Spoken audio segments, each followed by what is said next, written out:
Assalamualaikum warahmatullahi wabarakatuh. Bismillah, alhamdulillah, salatu wassalamu ala rasulillah wa ala alihi wa sahbihi wa man tabi'a sunnatahu wa jama'atah min yaumin hadha ila yaumin nahdhah. Yang terhormat Bapak Rektor Universitas Nahdlatul Ulama Sunan Giri Bojonegoro, yang kami hormati Bapak Warek 3, Bapak Dr. Nurul Huda MHI, Bapak Ibu dosen, para hadirin hadirat, baik yang online maupun yang offline dimanapun panjenengan berada, semoga senantiasa dirahmati oleh Allah Subhanahu wa Ta'ala.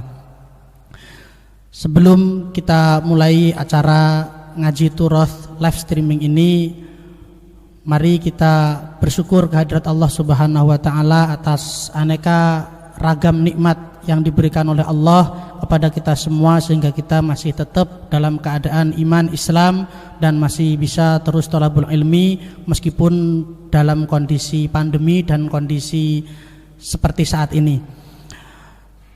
Yang kedua kalinya, Allahumma sholli wa sallim wa barik ala sayyidina Muhammad wa ala ali sayyidina Muhammad. Salawat dan salam semoga tetap tercurah kepada baginda Nabiullah Muhammad sallallahu alaihi wasallam. Semoga kita semua termasuk umat yang diakui menjadi umatnya Kanjeng Nabi sallallahu alaihi wasallam dan kelak diberikan pertolongan, diberikan syafaat, khususnya syafaatul uzma fi yaumil qiyamah.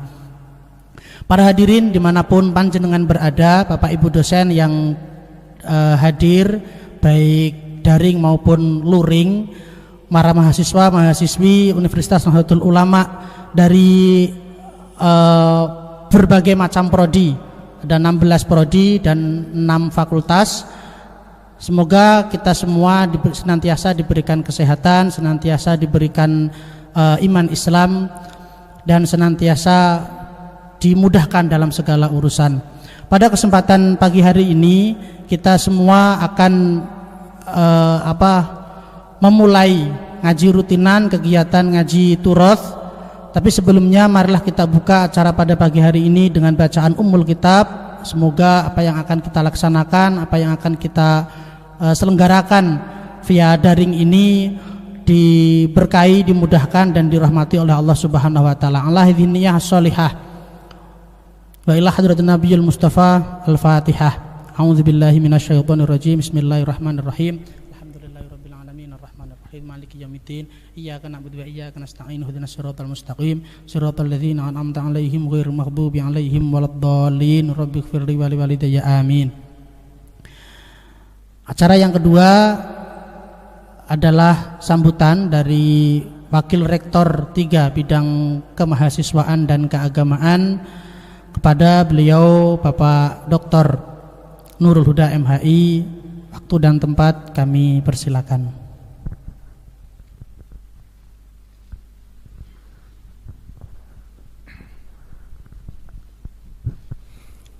Assalamualaikum warahmatullahi wabarakatuh. Alhamdulillahi rabbil alamin, wa bihi nasta'inu ala umuri dunya waddin. Wassalatu wassalamu ala asyrafil anbiya wal mursalin sayyidina wa maulana Muhammadin wa ala alihi wa sahbihi ajmain, amma ba'du. Kepada yang terhormat Bapak Rektor Universitas Nahdlatul Ulama Sunan Giri, beliau Bapak Kiai Muhammad Jauharul Ma'arif MPDI. Yang saya hormati Bapak Wakil Rektor 1 Bapak Dr. Haji Ridwan Hambali LCMA. Yang saya hormati Bapak Wakil Rektor 2 Bapak Dr. Haji Yogi Pranaiza LCMA, Ibu Wakil Rektor 4 Ibu Dr. Hajjah Ifa Khairianirum SEMM, Bapak Ibu dosen dan seluruh santri Unugiri, baik pada hari ini yang mendengarkan secara live ini, baik yang online maupun offline, yang saya banggakan. Pertama-tama marilah kita panjatkan puji syukur kehadirat Allah Subhanahu wa Ta'ala, yang mana pada hari ini kita diberikan banyak kenikmatan sehingga pada hari ini kita dapat berkumpul, dapat bermuajahah dalam acara ngaji turos dalam keadaan sehat walafiat. Yang kedua, salawat serta salam tetap kita hadiahkan kepada junjungan kita Nabi besar Muhammad sallallahu alaihi wasallam. Mudah-mudahan kita diakui menjadi umatnya sehingga kita mendapatkan syafaatnya fi yaumil qiyamah. Amin amin Allahumma amin. Bapak Ibu sekalian, santri-santri Wonogiri yang saya banggakan, di awal ini, di launching perdana ini perlu kami sampaikan kenapa Wonogiri mengadakan ngaji turos. Tentu ini adalah sebuah penegasan kembali terkait jati diri kampus kita, peneguhan kembali identitas kultural kampus kita, sekaligus acara ini sebagai implementasi dari kaidah sosial keagamaan kita bahwa al-muhafadzah 'alal qadimis shalih wal akhdhu bil jadidil aslah. Apa yang soleh dan aslah itu? Yang pertama adalah ngaji. Ngaji ini secara sekilas ini tidak punya bobot yang mentereng, ya. Cuma perlu saya sampaikan bahwa ngaji ini, pemahaman kami bahwa ini adalah prosedur. Ngaji itu sebuah prosedur atau metode bagaimana kita mendapatkan sebuah pengetahuan. Ya, jadi prosedurnya adalah ngaji. Bagaimana kok dikatakan prosedur, metode untuk mendapatkan sebuah pengetahuan? Karena di dalam ngaji itu yang pertama adalah kita diminta untuk mendengarkan secara khusyuk, secara fokus. Ya, dengan menggunakan memfokuskan seluruh panca indera kita diminta untuk mendengarkan apa yang disampaikan oleh para guru kita. Ilmu, teori, konsep yang ditransformasikan saat ini diminta untuk didengarkan para santri. Ini yang pertama, ya, ini yang pertama. Kalau kemudian kita mendengarkan tidak secara utuh dalam pengajian itu, maka nanti akan berdampak pada ilmu pengetahuan yang kita dapatkan. Yang kedua, dalam ngaji itu ada ketika kita sudah mendengarkan secara serius, maka kita mentelaah, ya, kita mentelaah. Jadi data yang dikirim lewat panca indera itu akan diolah oleh akal pikiran kita. Lah, akal pikiran kita itu akan mengolah data yang hanya disampaikan oleh panca indera kita ketika mendengarkan. Ketika input data yang kita tarik, yang kita kumpulkan itu sedikit, maka akal pikiran itu juga akan mengolah hanya sedikit sekali. Ini adalah tahapan-tahapan mencari sebuah pengetahuan. Yang terakhir di dalam ngaji itu adalah amal, mengamalkan. Ya. Nah, mengamalkan ini berbeda, term ini berbeda dengan yang lain. Mengamalkan ini menurut saya juga adalah puncak dari bagaimana kita mendapatkan sebuah ilmu pengetahuan. Ya. Jadi kalau secara umum mengatakan bahwa mengamalkan itu hanya persoalan buah dari pengetahuan, tapi tidak seperti itu.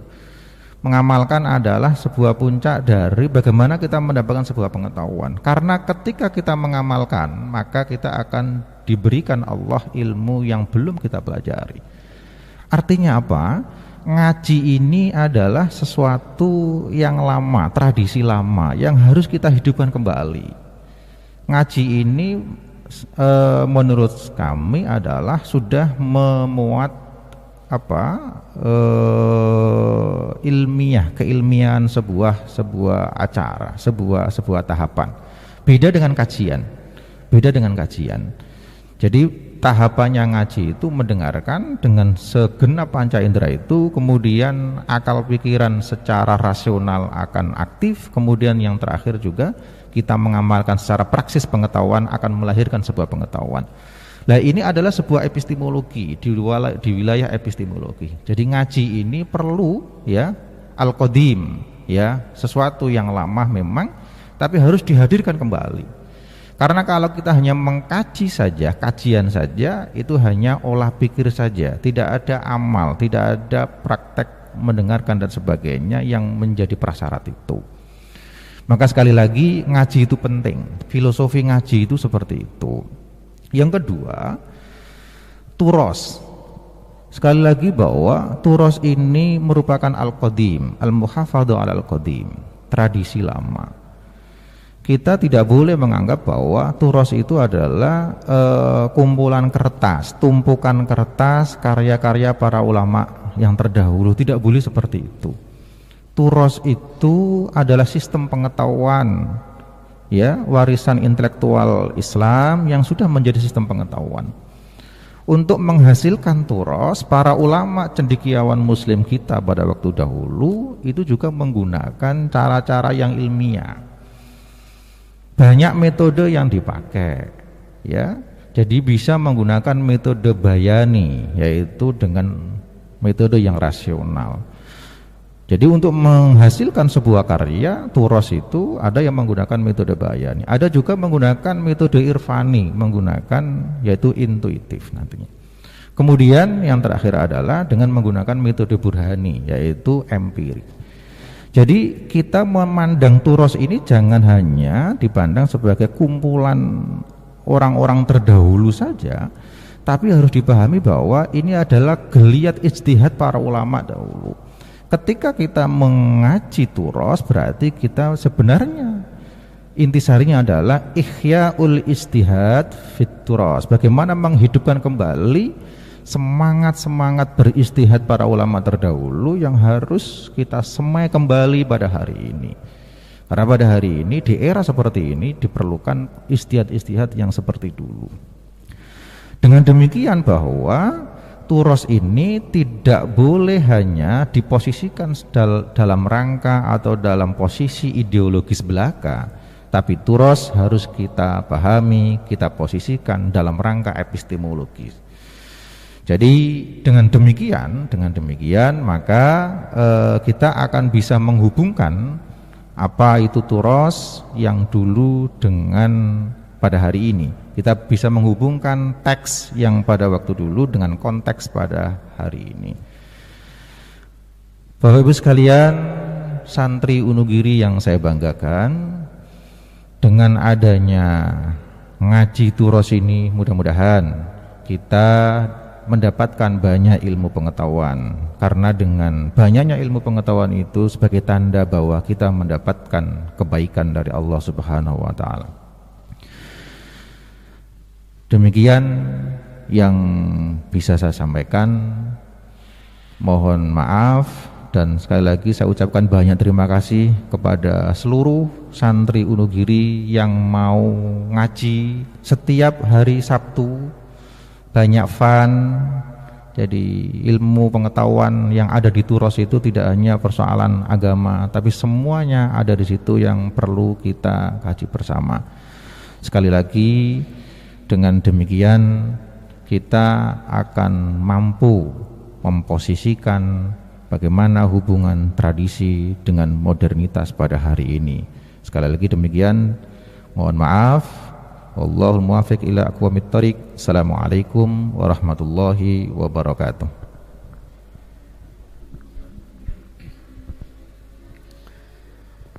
Terima kasih atas sambutan dari beliau Bapak Warek 3, Bapak Dr. Nurul Huda MHI. Semoga kita semua dapat memahami apa yang beliau sampaikan tadi, sehingga kita menjadi semangat untuk mengikuti ngaji rutin setiap hari Sabtu, ngaji kitab turos atau ngaji turos di kampus tercinta kita ini. Acara berikutnya adalah acara yang kita tunggu-tunggu, yakni acara ngaji turos yang langsung akan diasuh oleh beliau. Bagian pertama ini sebagai pembukaan akan diasuh oleh beliau langsung, Bapak Rektor Universitas Nahdlatul Ulama, beliau Bapak Kiai Muhammad Jauharul Ma'arif MPDI. Pada beliau kami haturkan.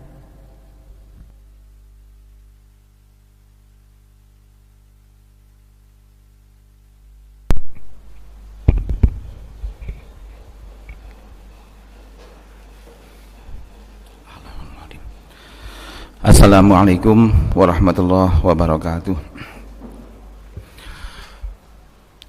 Alhamdulillah wassalatu wassalamu ala Rasulillah wa ala alihi wa sahbihi wa man tabi'ahu huda. Amma ba'da, fala hawla wala quwwata illa billah. Qala rabbi shrah li sadri wa yassir li amri wahlul 'uqdatam min lisani yafqahu qawli. Wasi'a rabbi kulla syai'in ilma, rabbi zidni ilma warzuqni fahma. Qalu subhanaka la ilma lana illa ma 'allamtana innaka antal alimul hakim. Yang saya hormati para wakil rektor di lingkungan UNU Sunan Giri Bojonegoro yang alhamdulillah hadir secara offline pada hari ini adalah Bapak Dr.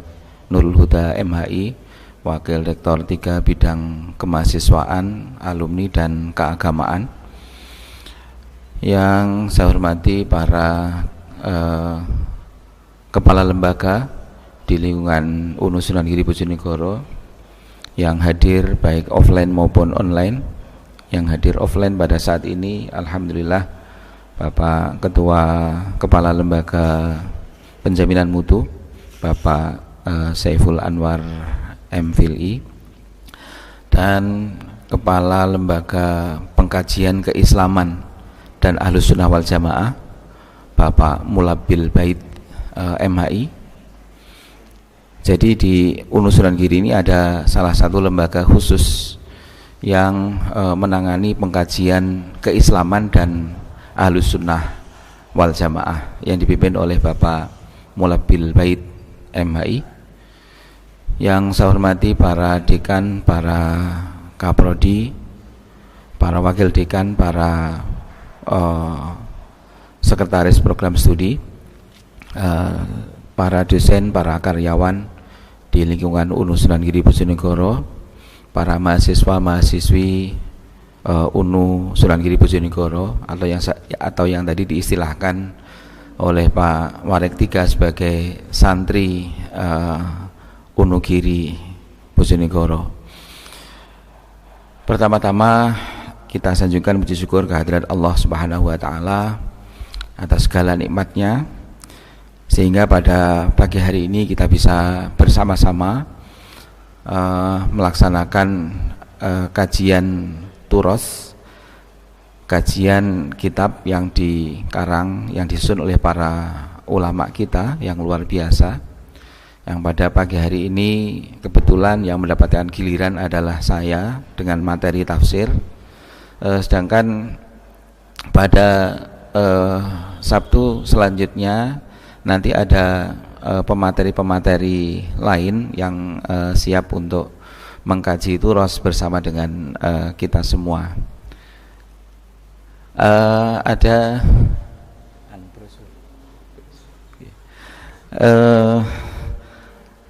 Ada materi usul fikih, ada materi fikih muqaron, dan berbagai macam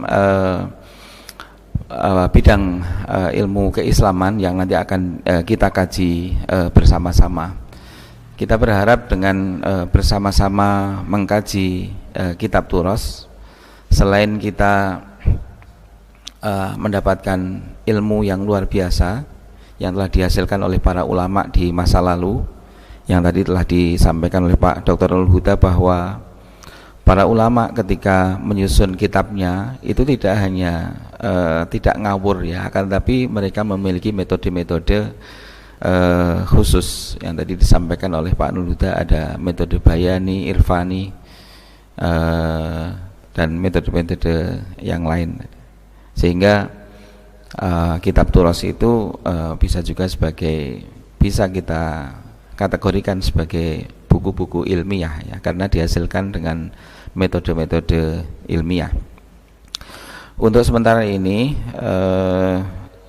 bahwa materi yang akan dikaji di kajian Sabtu pagi ini, selain kitab tafsir yang nanti akan kita bahas bersama adalah tafsir Al-Wajiz karya ulama terkemuka, ulama modern, Dr. Wahbah Zuhaili, Kemudian ada juga nanti di minggu-minggu berikutnya akan dikaji bidang tasawuf dengan kitab Risalatul Mustarsyidin yang akan dikaji oleh Dr. Haji Yogi Pranaiza LCMA.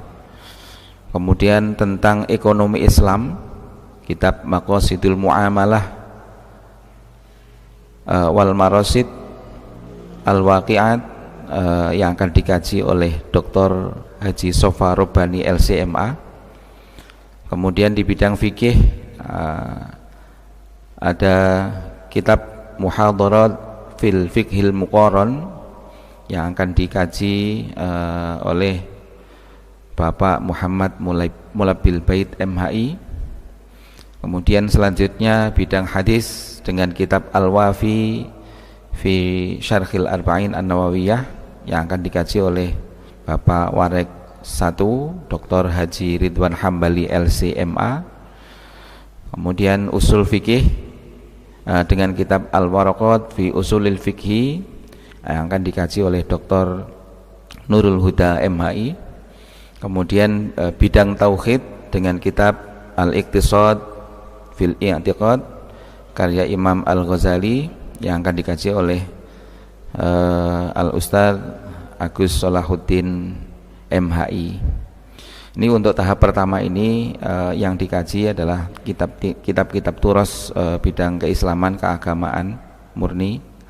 Kemudian selanjutnya mungkin nanti juga akan dikaji kitab-kitab turas bidang teknologi, misalnya kitab-kitab turas di bidang-bidang sains dan teknologi, karena kita tahu bahwa banyak juga di antara ulama kita yang menghasilkan kitab di bidang geografi, di bidang biologi, di bidang kimia, di bidang matematika, dan mungkin pada suatu saat nanti kita juga akan bersama-sama mengkaji turas kitab karya para ulama di bidang sains dan teknologi.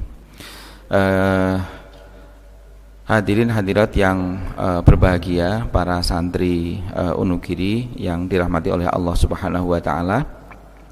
Pada kesempatan ini ucapan terima kasih yang sebesar-besarnya disampaikan kepada Pak Warek 3, Pak Dr. Nurul Huda bersama dengan lembaga-lembaga dan biro yang ada di bawahnya, termasuk diantaranya adalah lembaga pengkajian ilmu keagamaan dan aswaja yang hari ini memiliki program ngaji rutin kitab turos di setiap Sabtu pagi pukul 9 sampai pukul 10. Yang kedua, kepada para kru Mas Toha, Mas Rohim dan kawan-kawan, Mas Fikri dan kawan-kawan yang telah menyiapkan segala sesuatunya sehingga pada pagi hari ini kita bisa bersama-sama melaksanakan kajian online baik secara daring maupun secara luring. Kemudian yang ketiga, ucapan terima kasih yang sebesar-besarnya disampaikan kepada para santri, para pemirsa yang mengikuti kegiatan ini melalui online, dan para hadirin hadirat yang pada pagi hari ini hadir secara offline. Alhamdulillah ada beberapa santri Wonogiri, beberapa mahasiswa yang hadir pada kesempatan ini. Karena itu terima kasih yang sebesar-besarnya atas perhatian, atas kehadiran, atas keikutsertaan semuanya di dalam merealisasikan program yang sangat bagus ini. Hadirin hadirat yang berbahagia,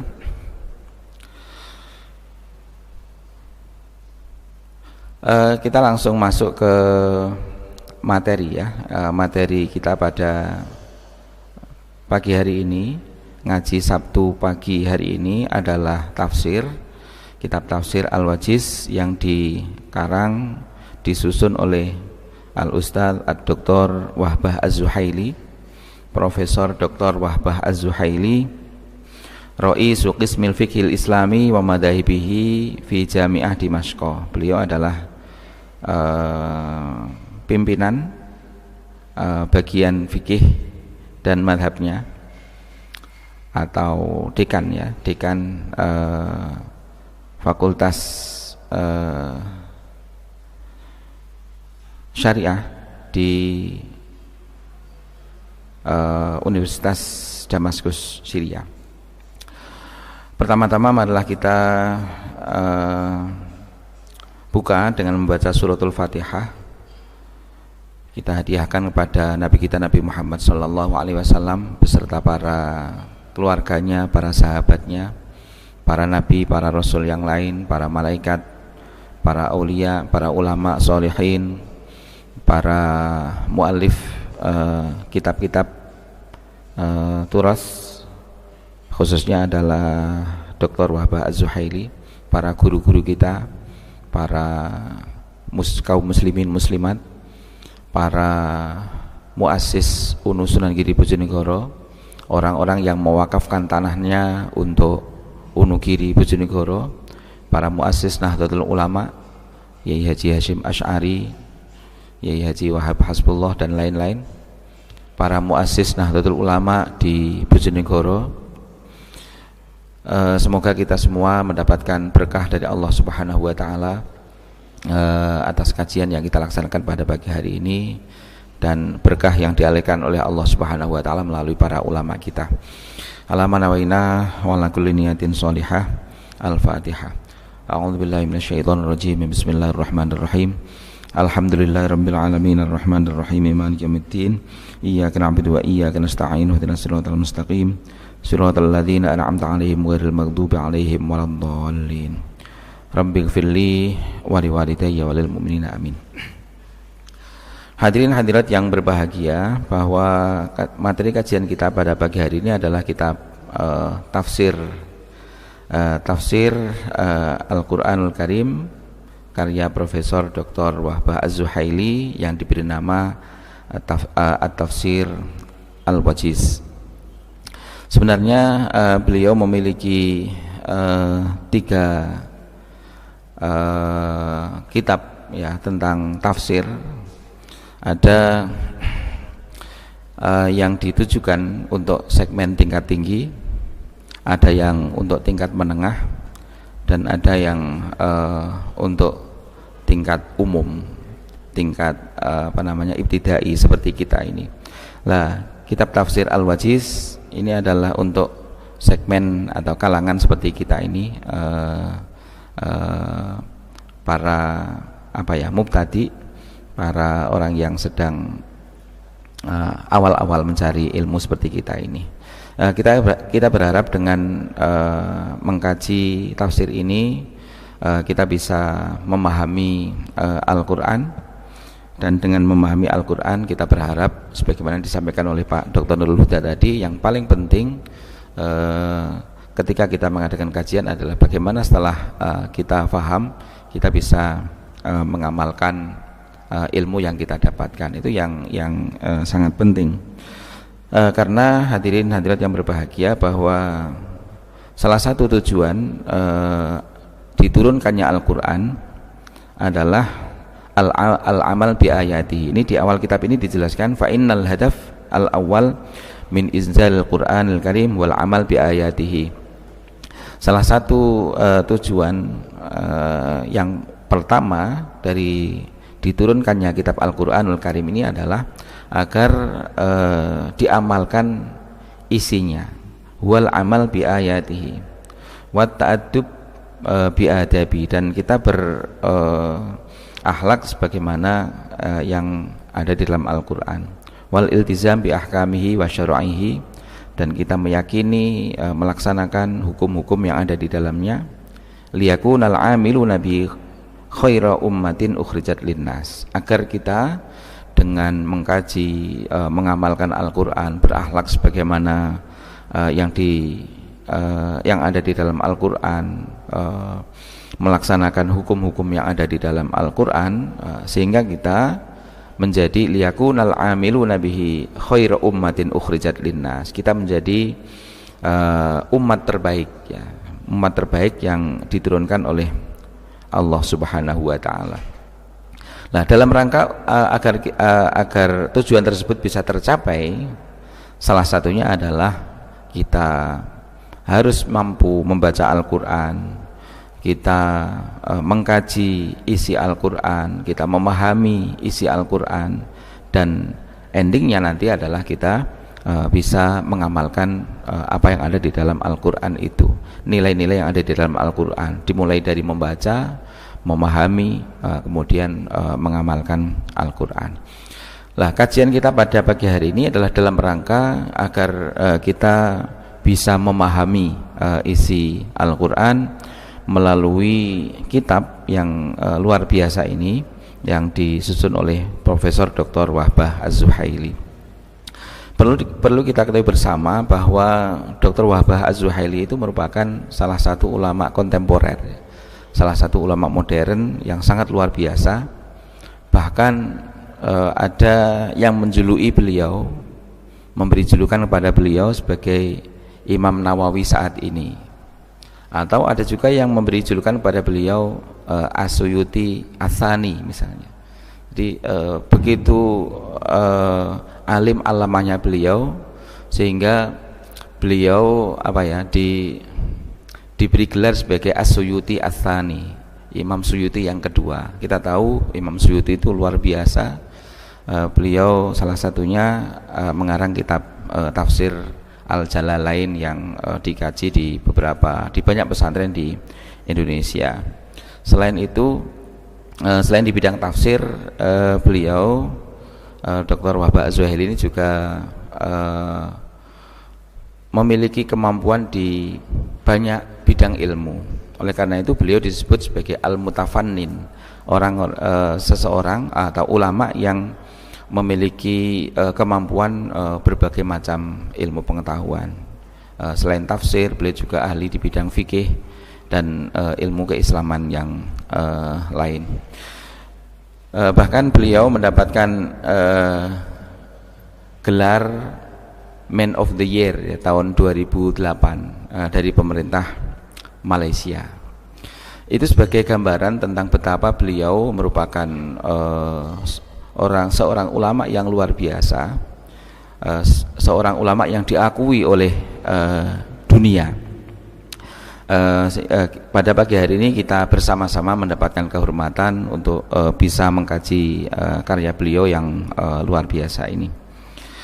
Hadirin hadirat yang berbahagia, kitab Al-Wajiz ini dilengkapi dengan Al-Quran. Jadi ada teks Al-Quran secara lengkap, kemudian di pinggirnya ada penjelasan-penjelasan singkat namun padat ya. Jadi di pinggirnya ada ditulis Al-Quran secara lengkap, kemudian masing-masing ayat dijelaskan secara singkat padat. Oleh karena itu kitab ini disebut dengan Al-Wajiz. Al-Wajiz itu artinya singkat padat.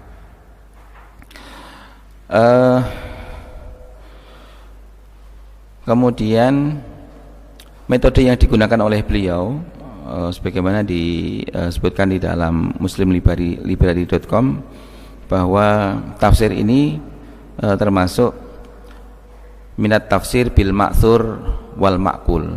Jadi ini menggabungkan dua metode penafsiran, bil ma'thur dan bil ma'kul gitu.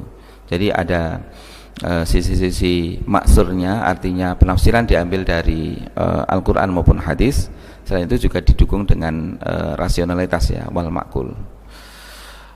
Kemudian di dalam kitab tafsir ini nanti juga ada uraian-uraian yang terkait dengan sisi-sisi kebahasaan. Kemudian juga ada uraian maqasidus syariah dengan mengikuti manhaj yang diikuti oleh para salafus sholih. Hadirin hadirat yang berbahagia, kita mulai kajian kita dari surat Al-Fatihah.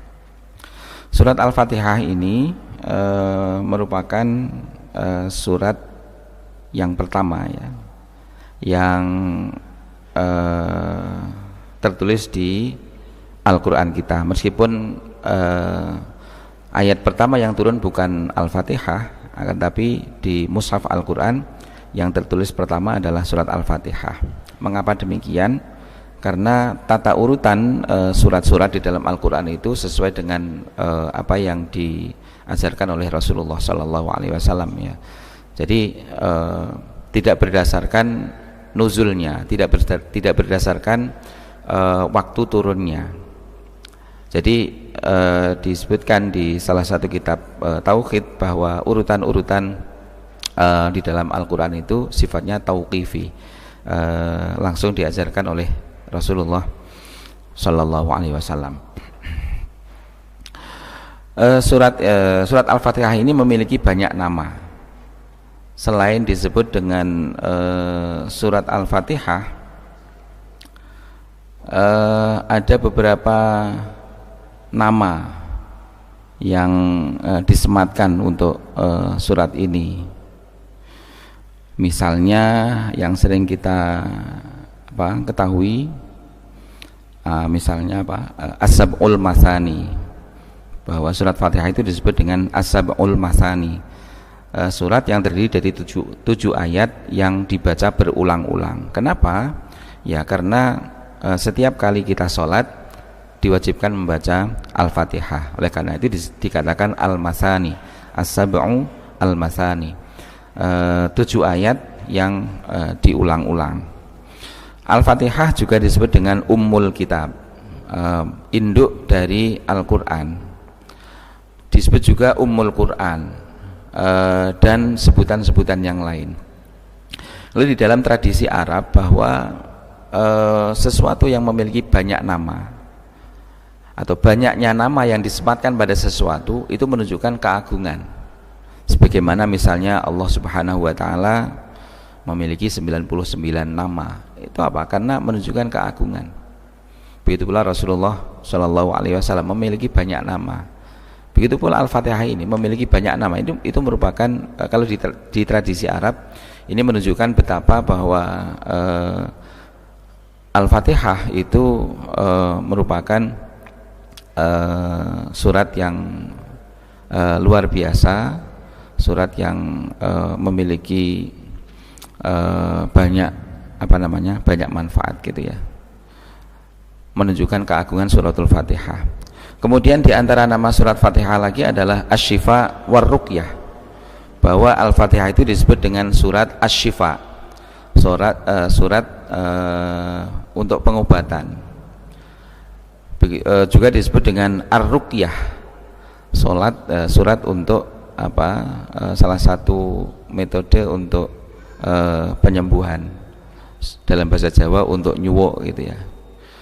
Kemudian nama lain surat Al-Fatihah adalah Al-Waqiyah dan Al-Kafiyah. Al-Waqiyah dari kata waqa yaqi, artinya menjaga. Insyaallah dengan membaca surat Al-Fatihah kita akan dijaga oleh Allah Subhanahu wa taala. Al-Fatihah juga disebut dengan Al-Kafiyah. Al-Kafiyah artinya mencukupi, tercukupi. Li'annaha takfi amma adaha wa la yakfi ma siwaha anha. Hadirin hadirat yang berbahagia, itulah beberapa nama yang disematkan untuk surat Al-Fatihah. Ya, kita baca, bisa dibuka ya, biar yang di rumah juga bisa membaca. Oke, lah itu. Bismillahirrahmanirrahim. Suratul Fatihati, ini menjelaskan tentang surat Al-Fatihah. A'udzu billahi minasyaitonir rajim. Ay altaji'u ilallahi mustajiran bihi minasyaitonil matrudi min rahmatillahi wal khairi li alla yadurrani fi syai'in. Jadi memang sebelum membaca Fatihah itu disunnahkan untuk membaca ta'awudz. A'udzu billahi minasyaitonir rajim. Makna dari atau maksud dari a'udzu billahi minasyaitonir rajim adalah ay altaji'u ilallah. Saya berlindung kepada Allah, meminta perlindungan kepada Allah minasyaitonir rajim, dari godaan syaitan yang terkutuk gitu ya kalau terjemah dalam bahasa Indonesia. Jadi kita berdoa kepada Allah Subhanahu wa taala agar kita dijauhkan dari gangguan setan yang dikutuk oleh Allah Subhanahu wa taala. Ini merupakan doa yang luar biasa ya, karena ketika kita beraktivitas itu kan kita banyak ada rintangan, ada godaan-godaan yang luar biasa. Ketika kita maknai secara lebih luas bahwa kita meminta perlindungan dari Allah Subhanahu wa taala dari segala sesuatu yang akan mengganggu aktivitas kita gitu. Oke, kita lanjutkan. Bismillahirrahmanirrahim. Ini menjelaskan ayat yang pertama. Bismillahirrahmanirrahim itu termasuk ayat yang pertama, termasuk ayat surat Fatihah. Memang ada banyak pendapat ya tentang bismillah ini. Ada yang mengatakan bahwa bismillahirrahmanirrahim itu tidak termasuk ayat, tidak termasuk ayat yang khusus untuk surat Al-Fatihah.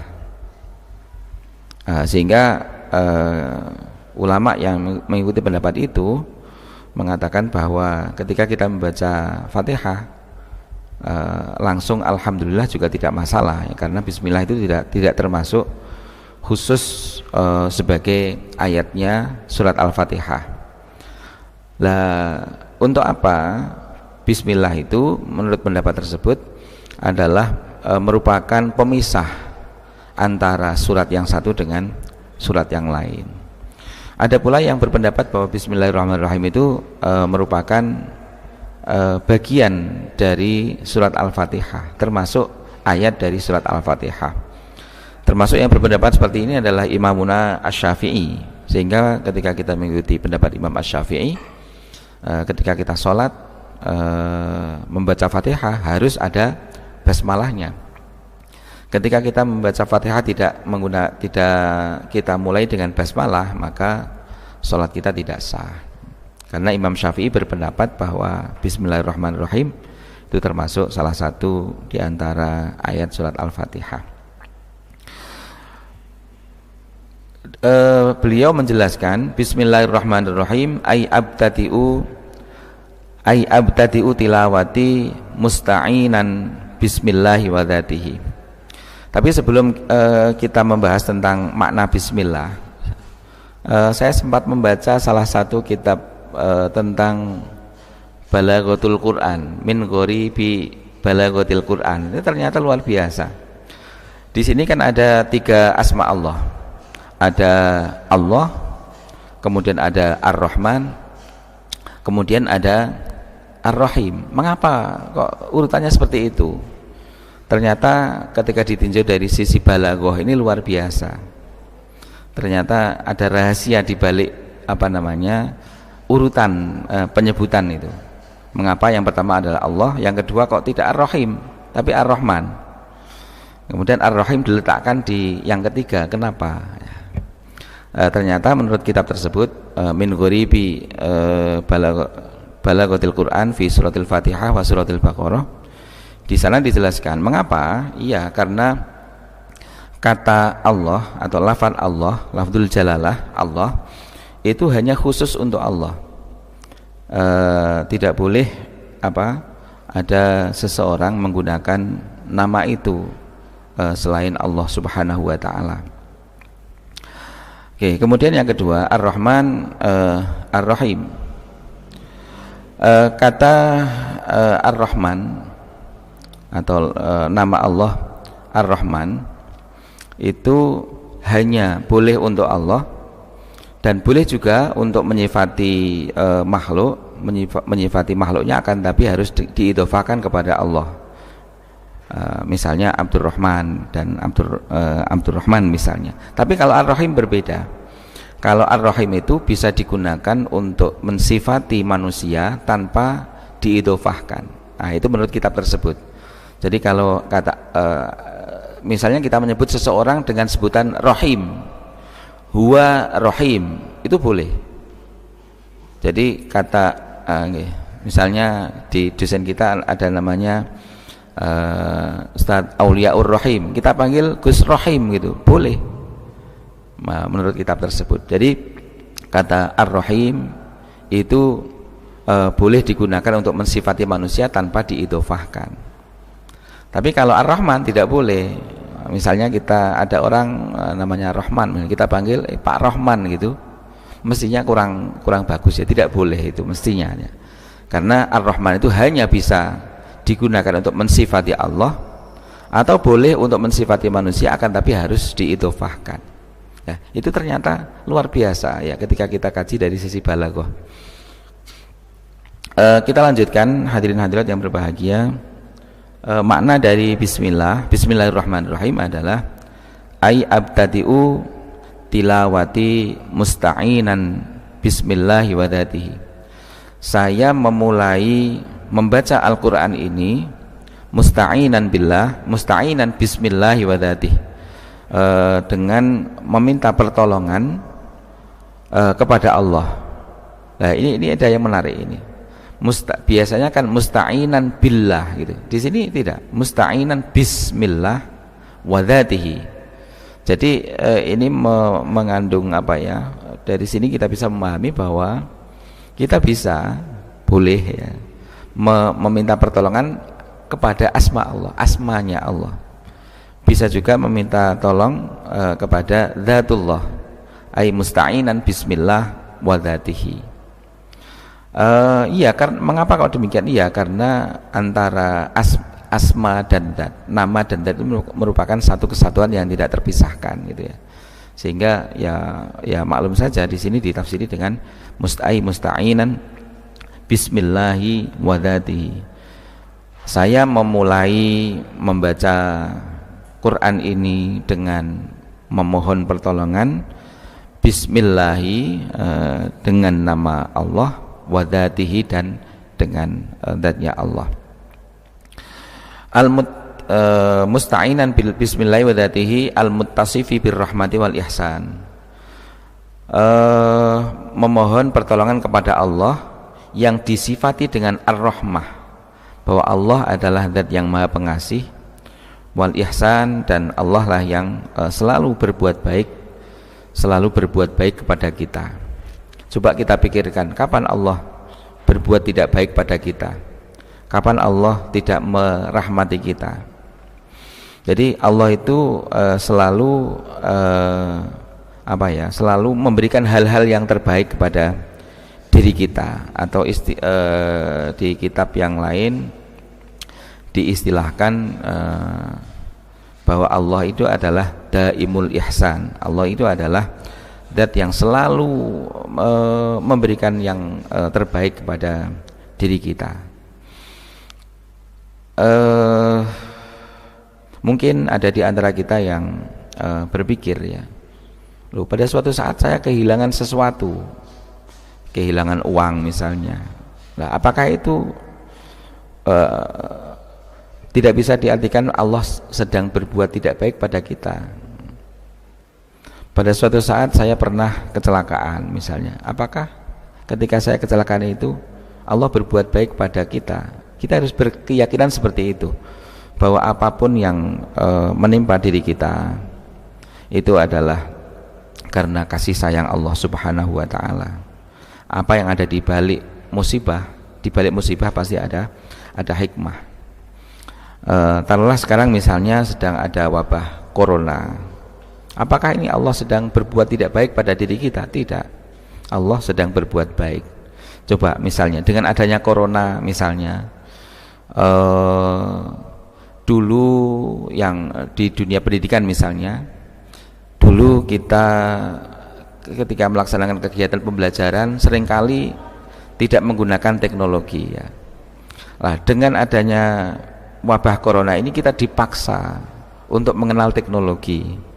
Kita sekarang terbiasa mengadakan kegiatan pembelajaran dengan menggunakan Zoom, dengan menggunakan Google Meet dan seterusnya, menggunakan MS Team.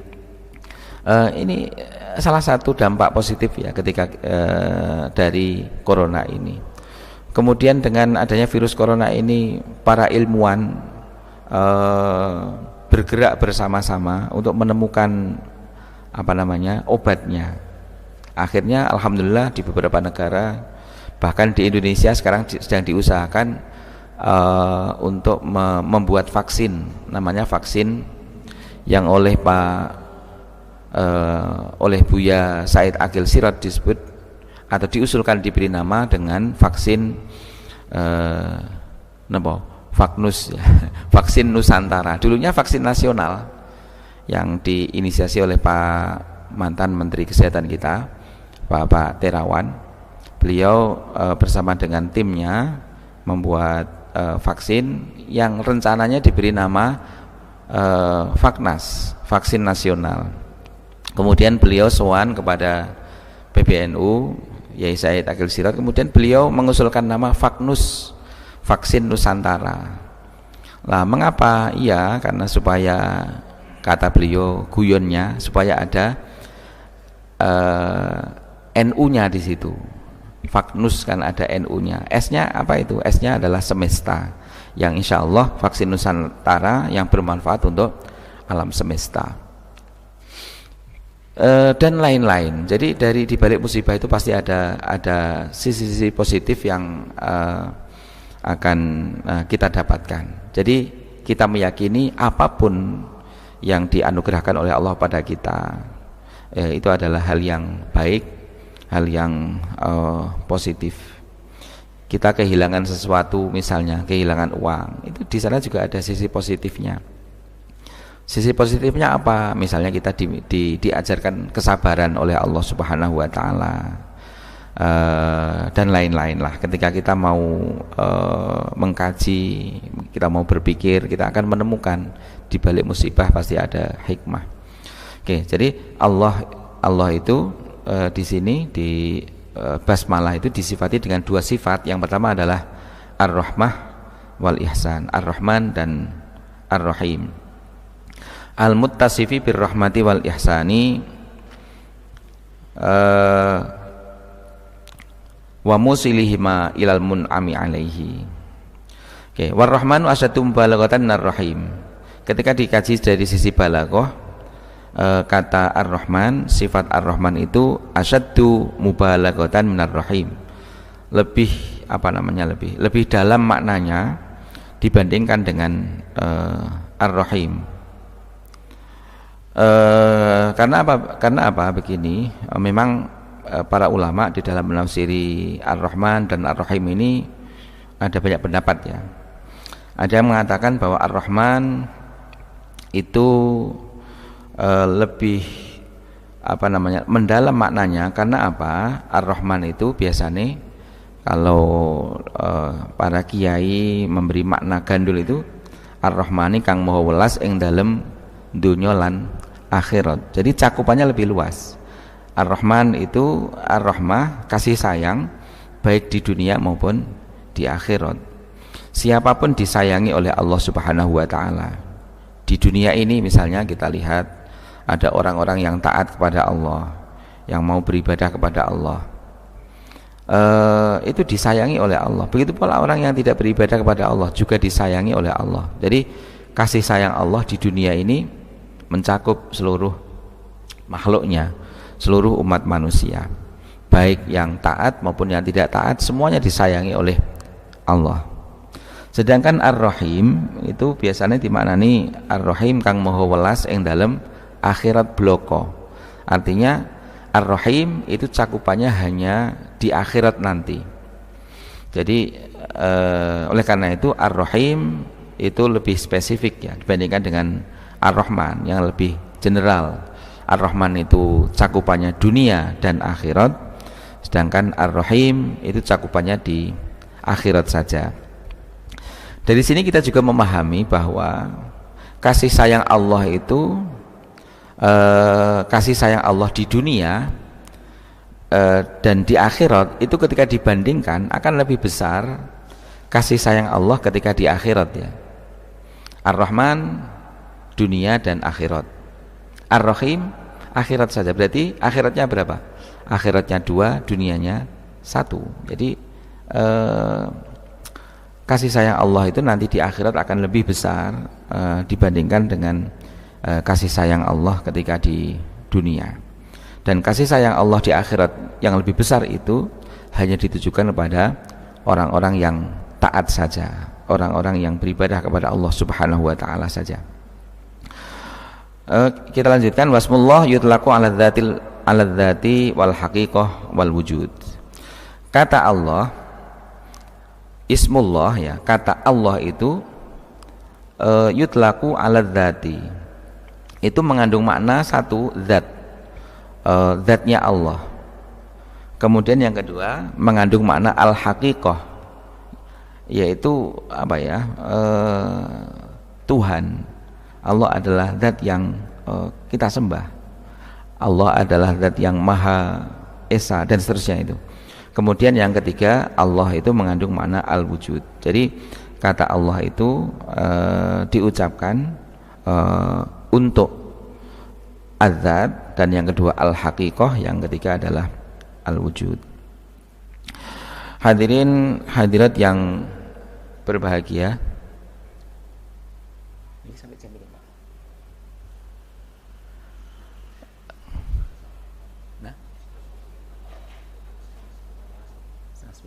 okay. Hadirin hadirat yang berbahagia, mohon maaf ya, mestinya untuk program ngaji ini kan hanya 1 jam ya, mulai jam 9 sampai jam 10. Akan tapi tadi karena ada seremoni pembukaan sehingga agak mundur sedikit. Oleh karena itu, agar lebih apa ya, kita bisa menangkap makna Al-Fatihah secara sempurna, maka kita selesaikan kajian tentang Al-Fatihah ini sampai waladhdallin ya, sampai selesai. Insyaallah sebelum nanti kajian ini akan berakhir sekitar jam 10.30 maksimal. Mohon maaf ya. Kita lanjutkan ayat yang kedua. Alhamdulillahirabbil alamin. Alhamdu, segala puji, lillahi rabbil alamin, hanya untuk Allah Rabbil alamin, yang mengatur alam ini, zat yang mengatur alam. Ini juga saya sempat membaca kitab Balaghatul Quran ya. Jadi mengapa di situ menggunakan kata alhamdu? Kata atau lafadz untuk menunjukkan makna pujian itu dalam bahasa Arab ada as-sana'u, kemudian alhamdu, kemudian ada asyukru, dan masih banyak lagi. Mengapa di sini digunakan alhamdu, bukan as-sana'u, bukan as-sana'u lillahi rabbil alamin, bukan asyukru lillahi rabbil alamin? Ternyata setelah dikaji oleh para ulama, kata alhamdu itu lebih luas cakupannya dibandingkan dengan kata lain yang memiliki makna pujian. Jadi alhamdu itu lebih luas maknanya dibandingkan dengan asyukru. Alhamdu lebih luas maknanya dibandingkan dengan as-sana'u.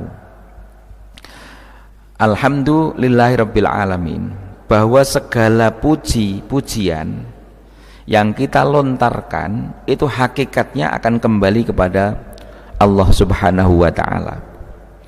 Kita apa ya, mengucapkan pujian apapun kepada siapapun itu pasti kembalinya akan kepada Allah Subhanahu wa ta'ala. Alhamdulillahi rabbil alamin, segala puji bagi Allah yang mengatur alam ini. Misalnya kita memuji seseorang, oh betapa dia pintarnya, oh betapa dia cantiknya, betapa dia, dan seterusnya, betapa rumah ini sangat bagus. Kita memuji kepada sesuatu, kembalinya akan kepada Allah Subhanahu wa ta'ala. Kita memuji kepada seseorang, orang itu kita puji sebagai orang yang pintar, orang yang hebat, orang yang dermawan, akan kembali kepada Allah. Kok bisa iya? Ya, yang menjadikan dia dermawan itu siapa? Allah Subhanahu wa ta'ala. Oleh karena itu, ketika kita memuji seseorang sebagai orang yang dermawan, maka hakikatnya kita memuji kepada Allah Subhanahu wa ta'ala, yang menjadikan atau yang memberi hidayah kepada orang tersebut sehingga dia menjadi orang yang dermawan. Sebagai contoh misalnya, untuk perbandingan aja, misalnya ketika kita memuji lukisan, oh alangkah indahnya lukisan ini, maka akan kembali kepada siapa? Si pelukisnya.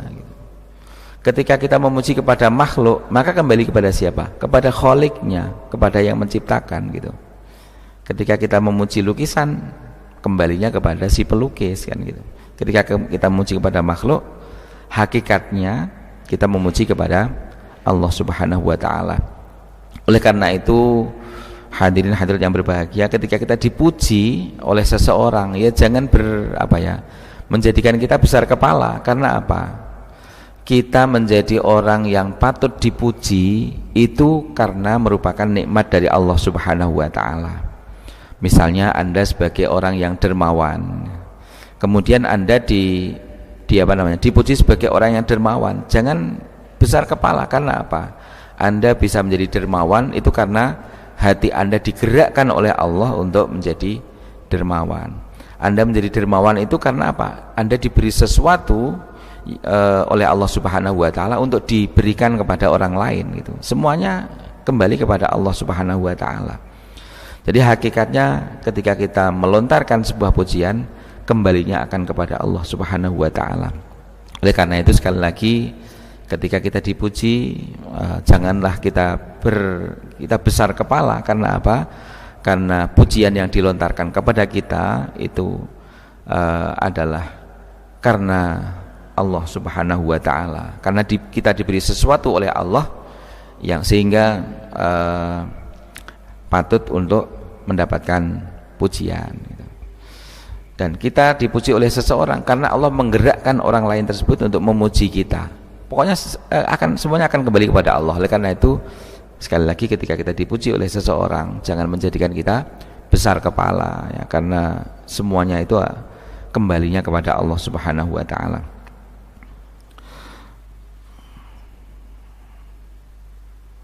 Oke, Alhamdulillahirabbil alamin. Maksudnya bagaimana itu? Ayat yang kedua ini adalah as-sana'u bil lisan wal qalbi ala jami'i ni'amillahi ta'ala. Kita memuji kepada Allah Subhanahu wa taala baik dengan menggunakan lisan maupun menggunakan hati atas segala sesuatu kebaikan yang diberikan oleh Allah Subhanahu wa taala kepada kita. Jadi memuji itu tidak hanya dengan menggunakan lisan saja, akan tapi harus dibarengi dengan hati. Jadi ketika kita melontarkan pujian kepada Allah, kita membaca alhamdulillah, asyukrulillah, maka selain kita ucapkan dengan lisan, harus kita barengi dengan hati kita. Jadi memuji kepada Allah itu harus dengan bil lisan wal qalbi. Al-ma'bud bihaqqin murabbil awalimi kulliha minal insi wal jinni wal malaikati wasyayatini wa malikihim wa mudabbiri amrihim fahuwal mustahiqqu li jami'il mahamidi bil qalbi wal lisan. Di akhir ayat tersebut Rabbil alamin, bahwa Allah lah yang mengatur segalanya. Oleh karena Allah lah yang mengatur segalanya, maka yang pantas dipuji adalah Allah Subhanahu wa taala. Ya maklum aja, karena Allah yang mengatur segalanya. Alam ini yang mengatur Allah Subhanahu wa taala. Semua manusia, bahkan jin, setan, semuanya diatur oleh Allah Subhanahu wa taala. Yang mengatur Allah Subhanahu wa taala. Wa malikihim, dan Allah lah yang memilikinya. Kita ini milik Allah. Semua makhluk ini milik Allah Subhanahu wa taala. Oleh karena itu, karena Allah lah yang menjadi pemilik dari alam ini termasuk kita, maka Allah lah yang patut hanya Allah yang patut disembah, hanya Allah yang patut dipuji baik dengan lisan maupun hati. Kemudian ayat yang ketiga, maliki yaumiddin. Maliki yaumiddin. Maliki yaumiddin ini ada juga yang membaca meme-nya dengan bacaan yang pendek, Maliki Yaumiddin, begitu ya. Tapi kalau yang sampai di Indonesia ini rata-rata mimnya dibaca panjang, maliki yaumiddin. Maliki yaumiddin. Oh sebentar. Ayat yang ketiga Ar-Rahman Ar-Rahim. Tadi sudah kita bahas di depan tentang Ar-Rahman dan Ar-Rahim. Kita lanjutkan sekarang ayat yang ketiga. Maliki yaumiddin. Maaf, ayat yang keempat ya. Maliki yaumiddin. Maksud dari Maliki yaumiddin silakan dilihat itu di nomor 4. Malikil amri kullihi fi yaumil hisabi wal jazai wal mutasarrifi fihi wahdah. Jadi Allah adalah yang memiliki ya. Allah yang menjadi raja, Allah yang memiliki segala sesuatu, yang mengatur segala sesuatu, yaumiddin, di hari pembalasan. Jadi yaumiddin, yaum itu hari, ad-din itu artinya adalah pembalasan. Hari pembalasan adalah hari-hari nanti di akhirat. Jadi Allah lah yang mengatur segala sesuatunya nanti di hari pembalasan. Oke, selanjutnya iyyaka na'budu wa iyyaka nasta'in. Iyyaka na'budu. Ini mohon maaf, ya-nya ini harus tasdidnya ya ini harus dibaca mandes gitu dalam bahasa Jawa ya. Iyyaka. Soalnya nanti ketika tasdidnya kita buang menjadi iyyaka, itu nanti maknanya berbeda. Kalau iyyaka itu artinya hanya kepadamu, tapi kalau iyyaka tidak ada tasdidnya, artinya adalah sinar matahari. Jadi maknanya jauh berbeda. Kita baca iyyaka na'budu artinya hanya kepadamu ya Allah aku menyembah. Tapi kalau kita baca ya-nya tasdidnya kita buang menjadi iyyaka na'budu, saya menyembah sinar matahari. Itu kan sangat jauh. Oleh karena itu semua tasdid ya yang ada di dalam surat Fatihah ini harus dibaca dengan jelas. Ar-Rahmanir Rahim. Lillahi Rabbil Alamin. Maliki Yaumiddin. Jadi semua tasdid harus dibaca dengan jelas. Iyyaka na'budu wa iyyaka nasta'in. Iyyaka na'budu, wahai Allah, hanya kepadamu aku menyembah. Wa iyyaka nasta'in, dan hanya kepadamu aku memohon pertolongan. Ayat yang kelima ini maksudnya adalah nakhussuka ya Allah bil ibadah. Jadi saya hanya beribadah kepada Allah. Ketika kita tinjau dari segi balaghah ini ya, mendahulukan maf'ul ini ya. Iyyaka na'budu. Na'budu saya menyembah, iyyaka kepadamu ya. Mendahulukan maf'ul ya. Itu salah satu tujuannya adalah lil ikhtisas, yang dalam bahasa Indonesia kita terjemahkan dengan hanya ya. Iyyaka na'budu berbeda dengan begini ya, misalnya ya, na'budu iyyaka artinya saya menyembah kepadamu, saya menyembahmu. Tapi kalau iyyakanya didahulukan, iyyaka na'budu saya hanya menyembah kamu. Maf'ul itu kan letaknya setelah fi'il ya, na'budu iyyaka, urutannya seperti itu.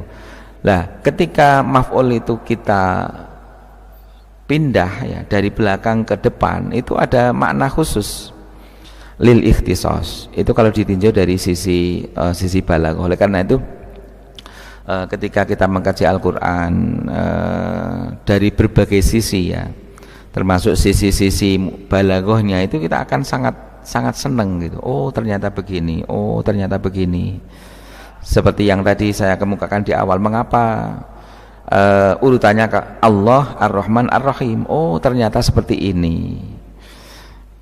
Jadi usahakan ya ketika kita mengkaji Al-Quran itu dari berbagai sudut pandang ya. Ada sudut pandang balaghahnya, sudut pandang ilmu pengetahuannya, dan seterusnya. Iyyaka na'budu wa iyyaka nasta'in. Kita lanjutkan ayat yang ke-6. Ihdinas siratal mustaqim. Ihdinas siratal mustaqim. Ini juga kadang-kadang atau sering kita dengar orang membaca Fatihah tapi haknya kurang mandes. Ihdinas, karena hak itu letaknya kan ada di dada gitu ya. Ihdinas siratal mustaqim.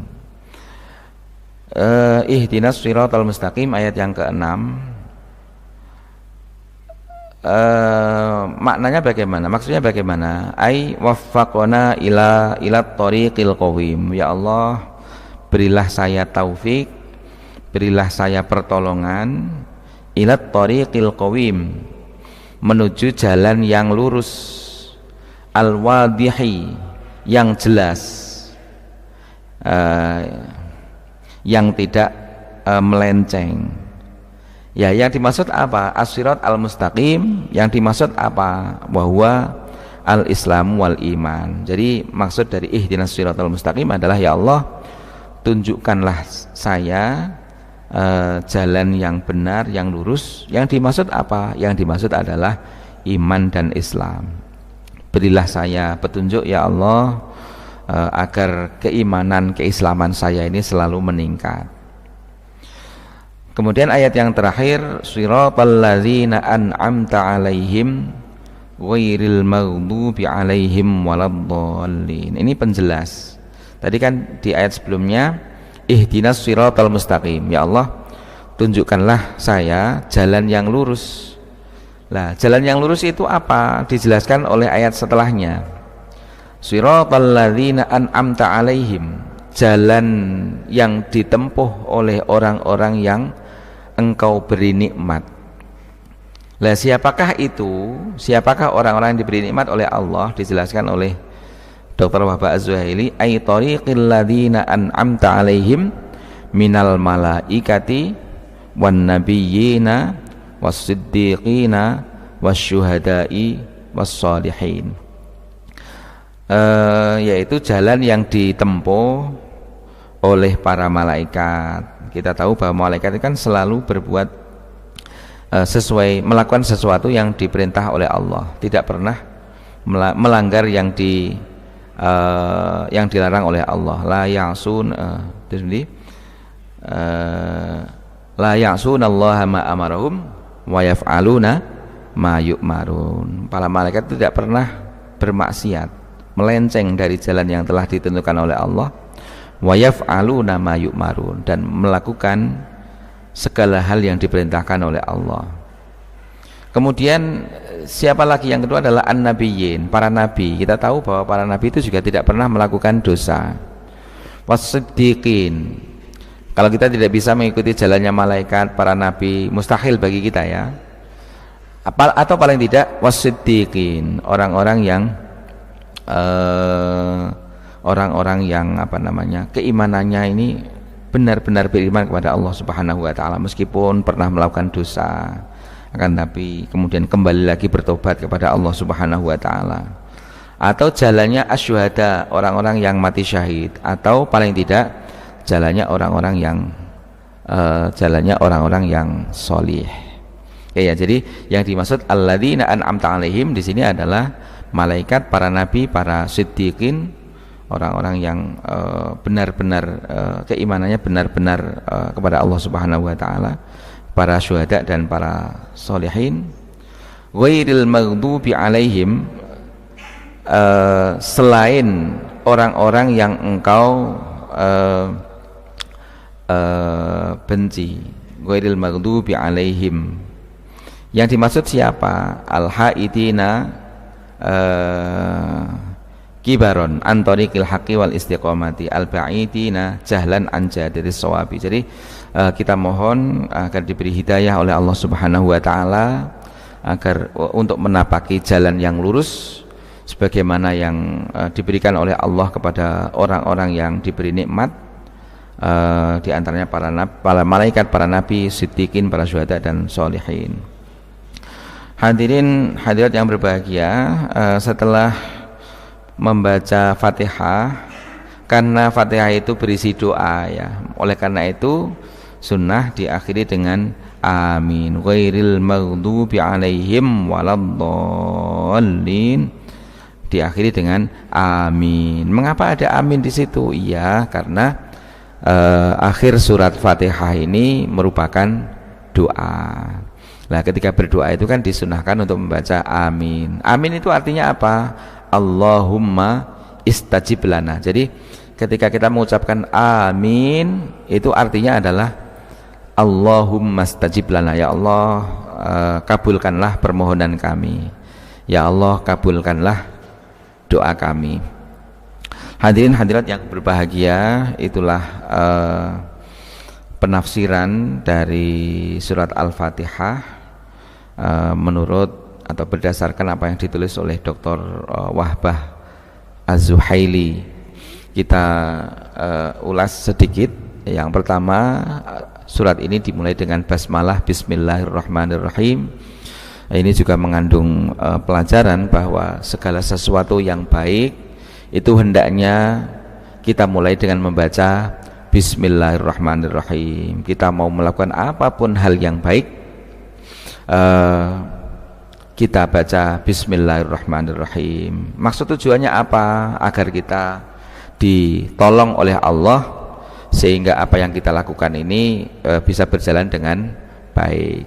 Insya Allah ketika kita melakukan segala sesuatu yang baik, kita mulai dengan membaca basmalah, maka kita akan ditolong oleh Allah sehingga kita sukses dalam menjalankannya. Bahkan di sebuah hadis dijelaskan ketika kita membaca bismillahirrahmanirrahim, setan itu menjadi kecil gitu, soguro asyaiton. Jadi setan menjadi kecil. Jadi setan yang badannya besar itu ketika kita bacakan bismillahirrahmanirrahim, maka dia akan mengecil gitu ya, sehingga kita bisa melaksanakan apa yang kita lakukan dengan baik.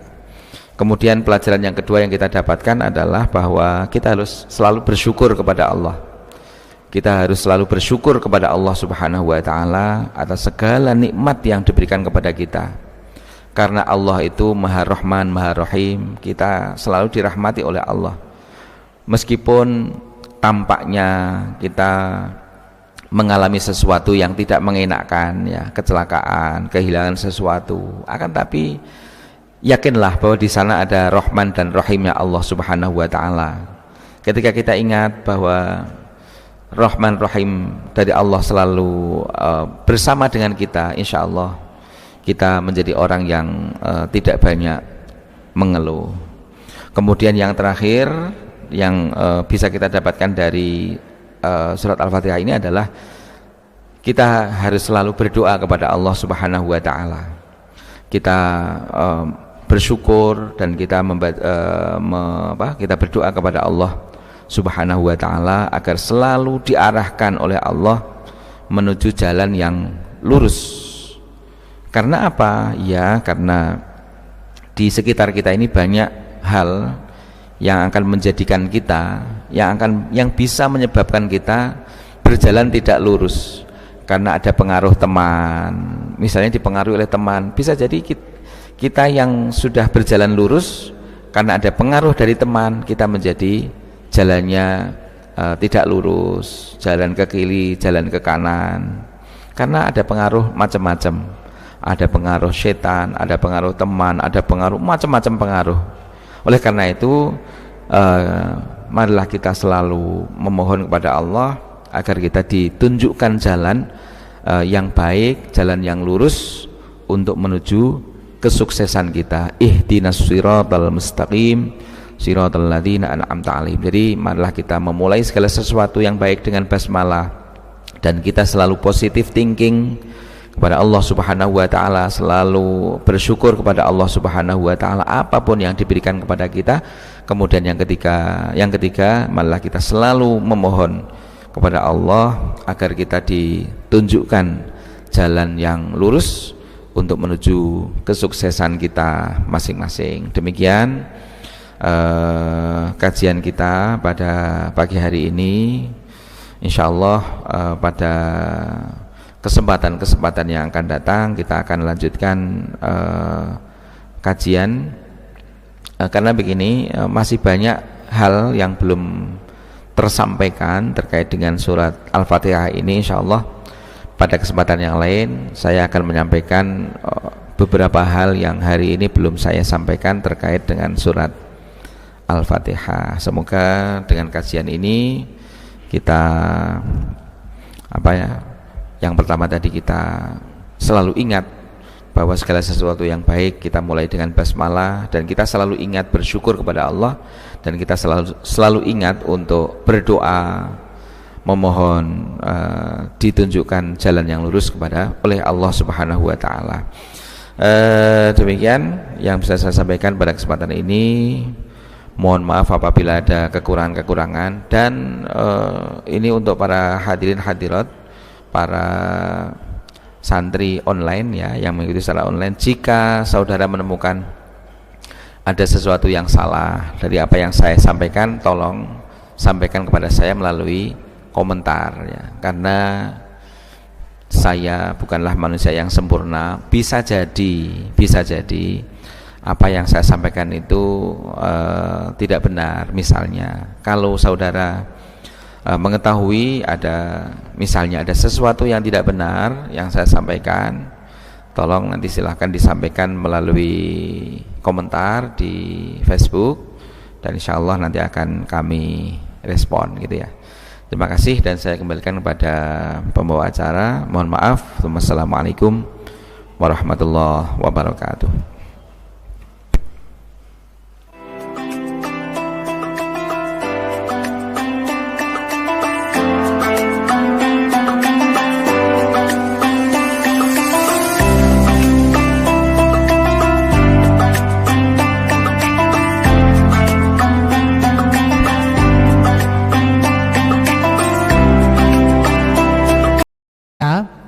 Wonogiri setiap hari Sabtu dengan menu ngaji yang berbeda-beda, mulai dari ada tafsir, ada tauhid, ada usul fikih, ada tasawuf dan lain sebagainya, yang nanti akan diasuh, diampu oleh para pakar di bidangnya masing-masing. Terima kasih, semoga bermanfaat. Dari saya, assalamualaikum warahmatullahi wabarakatuh.